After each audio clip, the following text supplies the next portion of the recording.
Hi, this is Stephanie Hansen with the Makers of Minnesota. And if you're like many of the entrepreneurs that I talk to, social media gives you a pit in your stomach. It's a chore. You don't like it. It's hard to figure out what you're going to post about. I'm telling you, I love it. I love it and I'm good at it, and I will help you be good at it too. If you need help with your social media strategy, or you just want someone to do it for you, I am your gal. I am taking on some new clients for 2021. And really, we need to get prepared because all of a sudden, business is going to start humming along again. And I would love to help you have new followers and new pairs of eyes on your accounts so that you are ready to take the world by storm. I can do press releases. I can help you have a public relations strategy, or I can just simply help you do social media to get it off your plate so you are not dreading it every day. Feel free to reach out to me at shansen, Hansen, shansenmarketing@gmail.com, and let me know how I can help you up your social media game in 2021.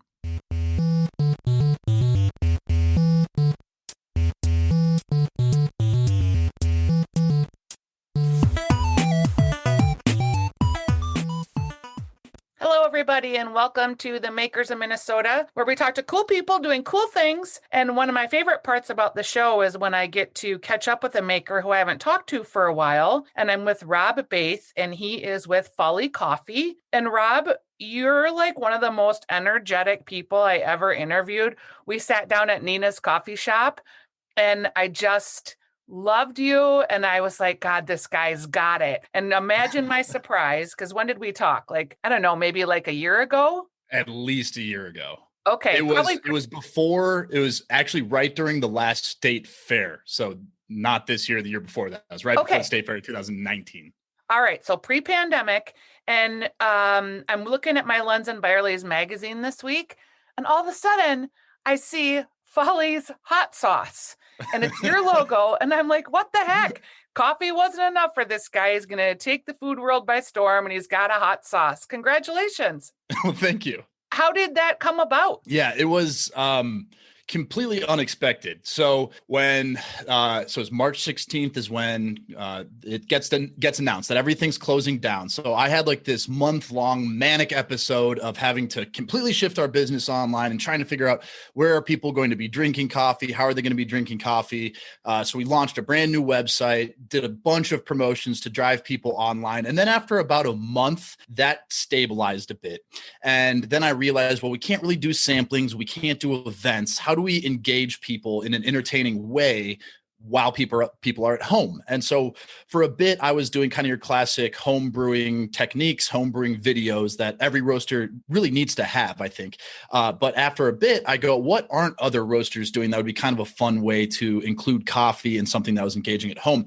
And I have a buddy, a childhood best friend of mine, Kevin Kokenauer, who is a really talented chef. And I go, why don't we do a mini series on cooking with coffee? So using coffee as an ingredient in different recipes. And so the concept was basically, I'll challenge you to make recipes using coffee. And for the first one we did, first episode, we just did a barbecue rub, your classic coffee barbecue rub, beef rub. It's kind of a thing that's been done over and over. So I said, can you do it? And how well can we do this? And it was, if I'm looking back, really just an excuse to be outside and grill and hang out. And, basically, we were able to write it off because it was technically a business expense, but it was really fun and got a really good response. And so for the second episode, I'm a huge hot sauce head. I always have at least like 10 in my fridge at any given moment. And a thought occurred to me that I go, well, most hot sauces use a really high component of vinegar, which is really high acidity, and really great coffee has a nice natural acidity to it as well. Would it be possible to kind of sub out vinegar in a recipe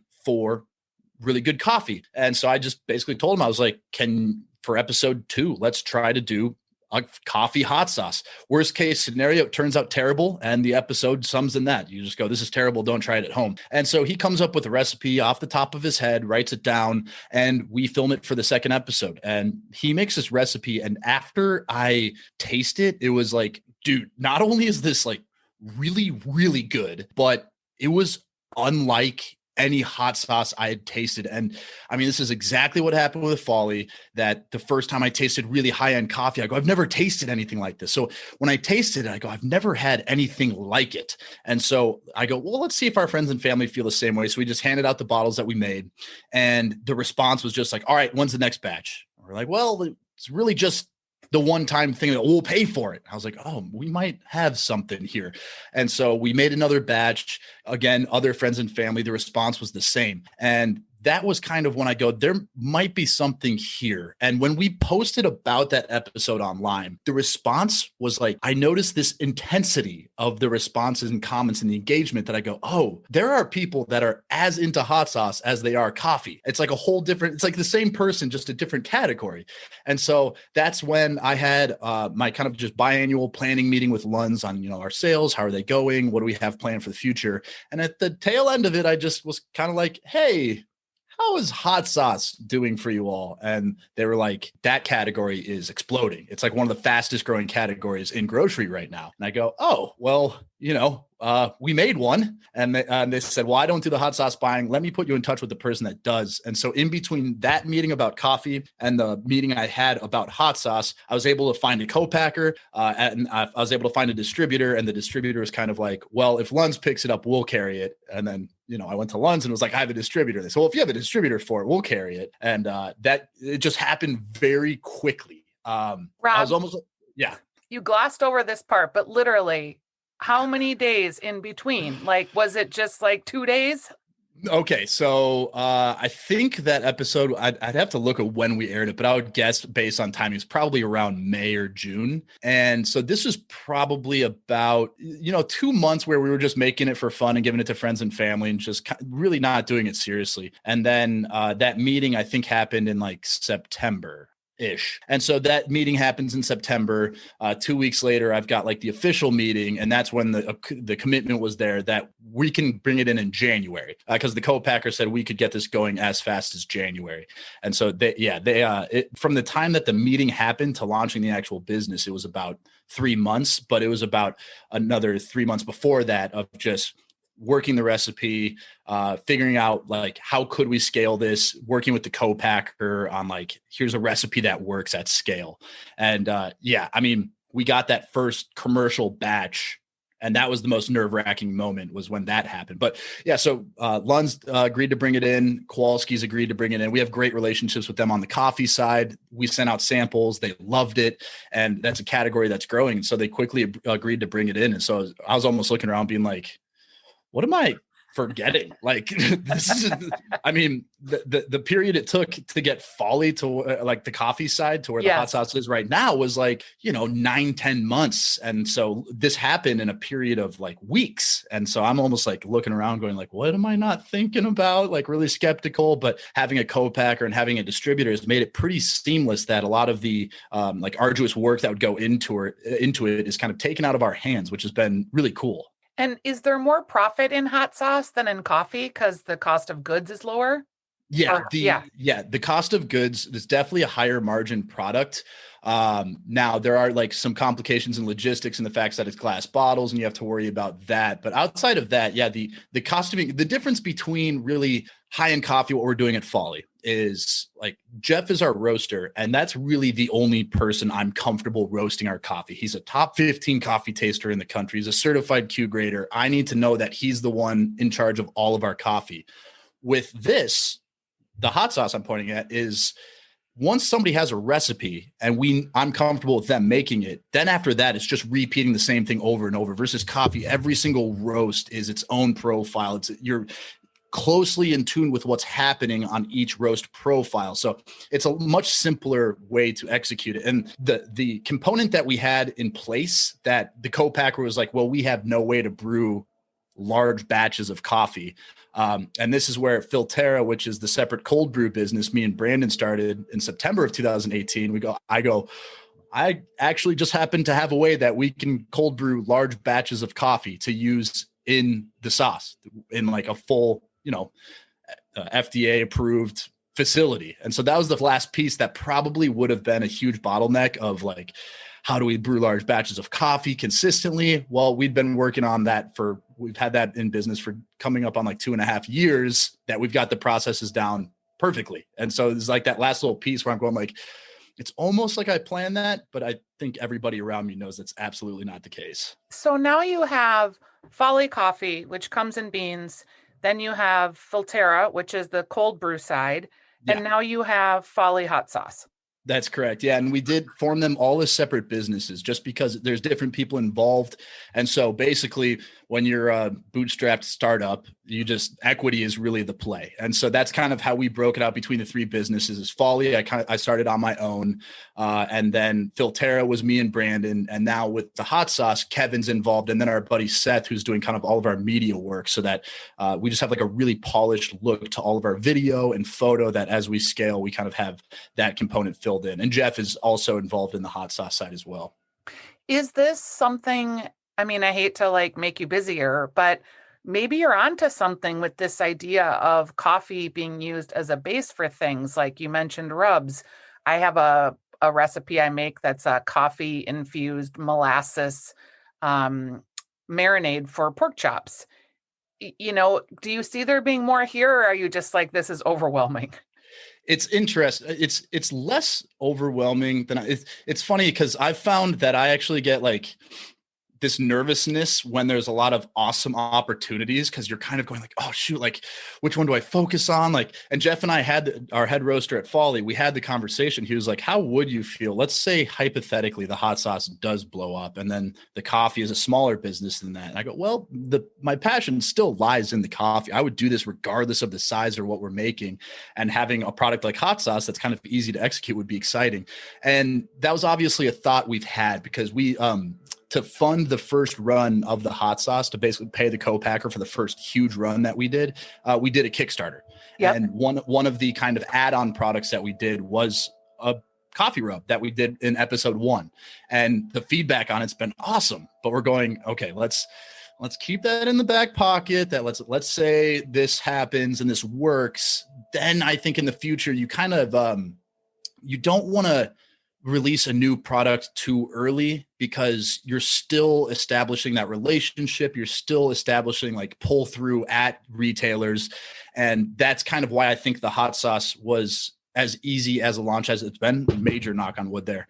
But I think that's why it works, is because we've had the coffee in market for 3 years. We have these established relationships and this business rhythm with our customers, that I think I was comfortable releasing a new product because I didn't think it would disrupt what we've been doing. You know what else is interesting too is what people maybe don't know is each part of the store is like its own little business. So that you got the invitation to meet the guy in charge of the gal in charge of hot sauce, that area of the store is very different than the area that you were in with coffee. And so like if you moved into spices, that's again another person. So it's challenging when you start to move around within the store too. Yeah. And like if you go to an independent store, like a co-op, that one location, it's usually going to be one person. Hey, I'm grocery. Maybe they've got like a frozen and a non-frozen grocery person. And then you go to somewhere with 3 or 4 locations and maybe it's broken out a little bit more. But yeah, when you get to that kind of like 10 store, that 20 plus store, that's when it's like somebody is very specifically focused on singular categories. And that's exactly right. That even though Lunds, I wasn't talking to the hot sauce buyer, they can go over to that buyer and say, hey, we have a great relationship with this company and they're releasing a new product. But ultimately what it was we were sending samples of the product out before these meetings. And what has been most exciting for me is like the hot sauce versus coffee. So we roast the most amazing coffee in the world. We send you the beans. You could still royally mess it up at home and then be like, I don't get it. This coffee's average. I put it in my coffee maker that I've been making dark roast, and it's got layers of oil on the wall and it tastes kind of weird. And I go, well, okay, now I have to educate you. Versus hot sauce, you go, it's in this bottle. You shake it up before pouring it, and that's how it tastes. And so there's no educational piece that needs to go into it. And so that's an exciting thing, is being able to send it out and know that they are tasting it kind of how it's intended to be tasted. It reminds me more of selling back in my Sam Adams days, where it's like, hey, here's this bottle of beer. All you need to do is open it and taste it, versus the extra steps that go into coffee, which is like an exciting part that during quarantine, especially, people have gotten a lot better at, and they're more interested, but is also something that requires work even after that bag of coffee has been sold.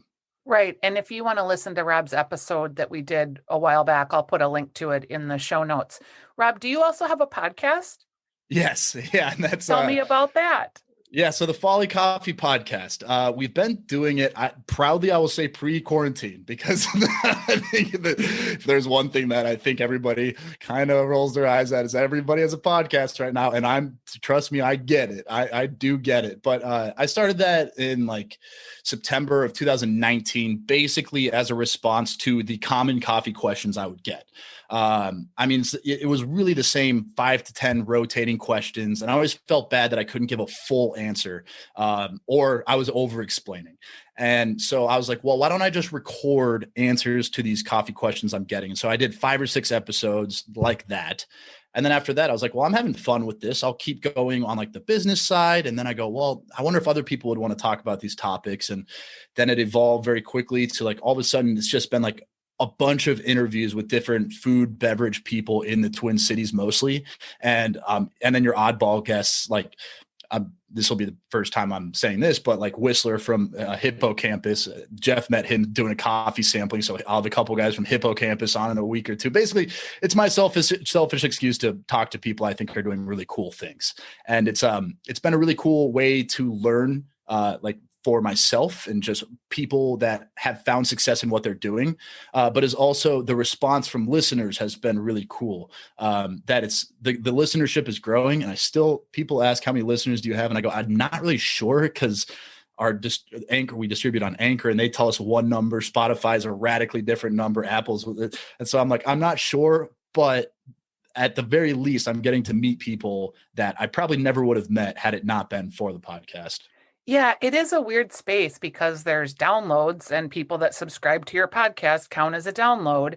And then people parse that out to listeners, or then they go even to uniques. Like, it's still the Wild West, I feel like, in terms of who is actually listening to this podcast. Because one minute I think I'm doing so great because I've had 1,800 downloads of this episode.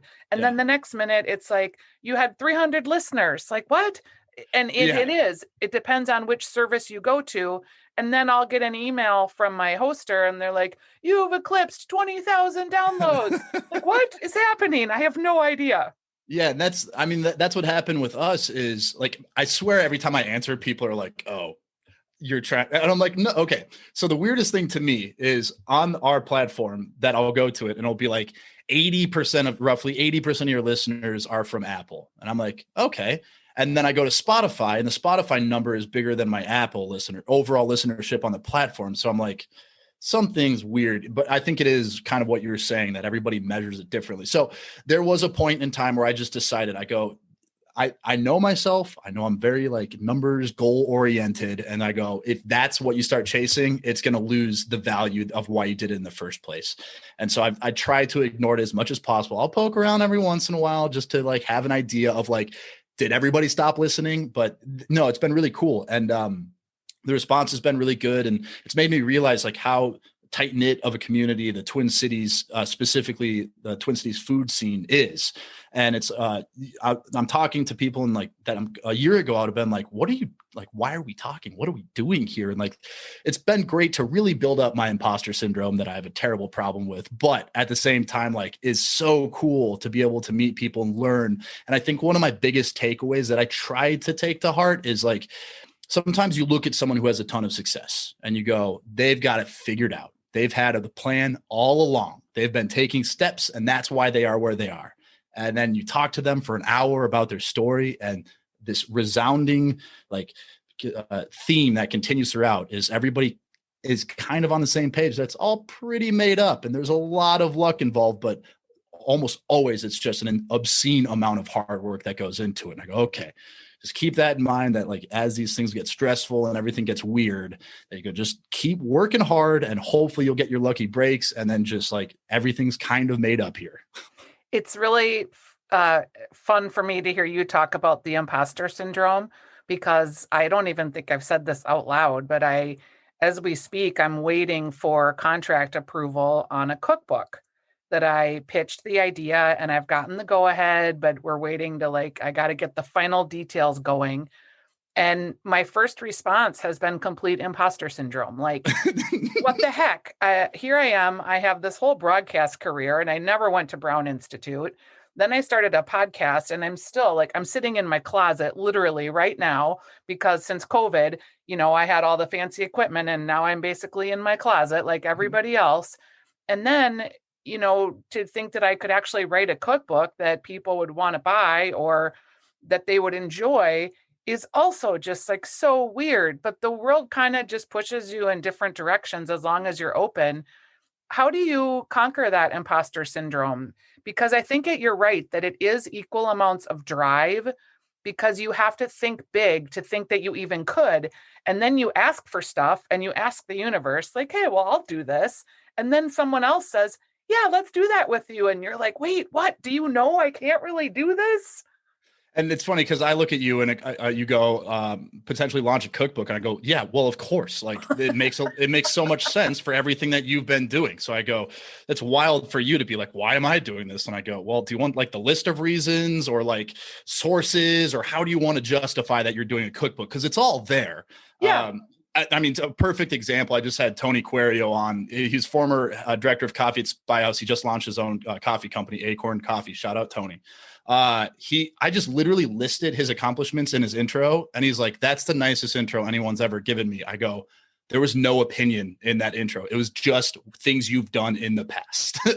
And so that's kind of, I definitely don't have advice on how to conquer it because I'm right in the middle of it. But what I try to evaluate in this like imposter syndrome is I go, why am I feeling this way? And then just being realistic is, am I stretching the truth on anything about what I do or who I am or what Folly is or what this hot sauce is? And as long as I can be confident that I'm not stretching the truth about what we do, then I feel a lot better. So for instance, like I will at no point tell you that I'm the one roasting the coffee or the one doing these amazing roast profiles on the coffees that we're doing. That's 100% Jeff.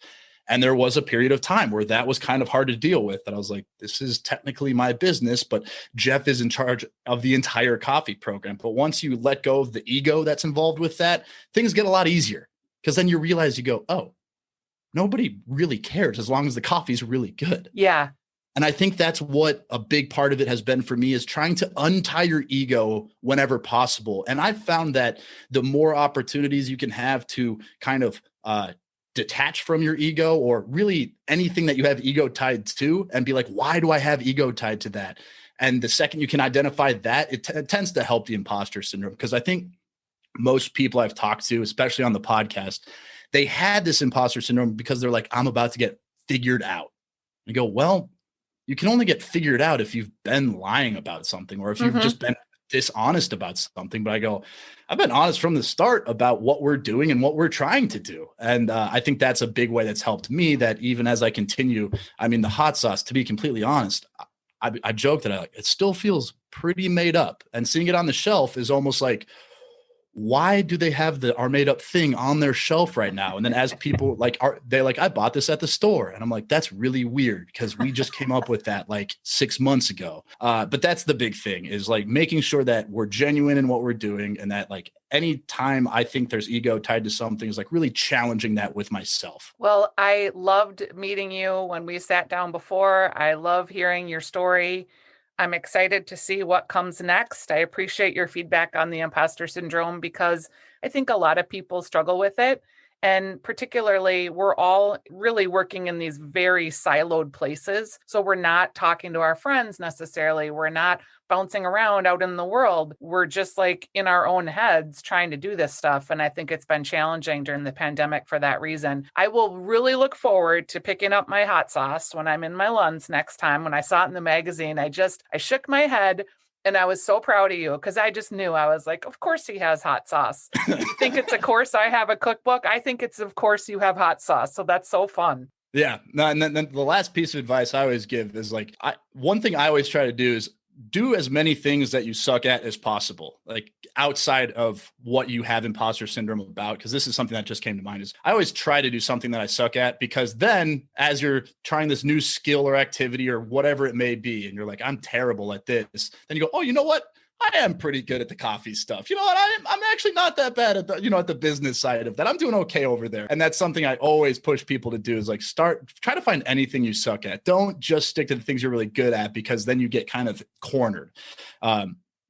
my two things have been drums and boxing. So that gives you an example of two things that I'm like, those are what I've started during the second quarantine that I'm like, oh man, I suck at these. I go, I'm doing all right over here, I think.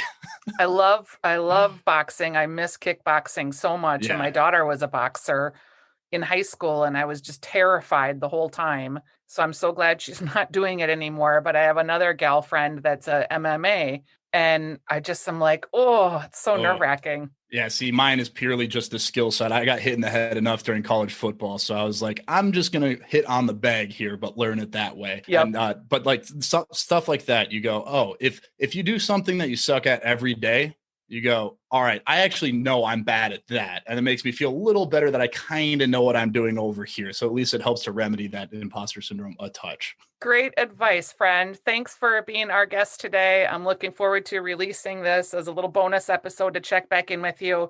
I'm going to mark my calendar and check back in with you in a year, and we'll see, like, do I have a cookbook, and do you have something else that's your next product? Because I bet we both do. I kind of hope not. I kind of hope that I don't make myself any busier, but best of luck on the cookbook. Thanks for having me back on. We'll talk soon, Rob. Okay, bye-bye.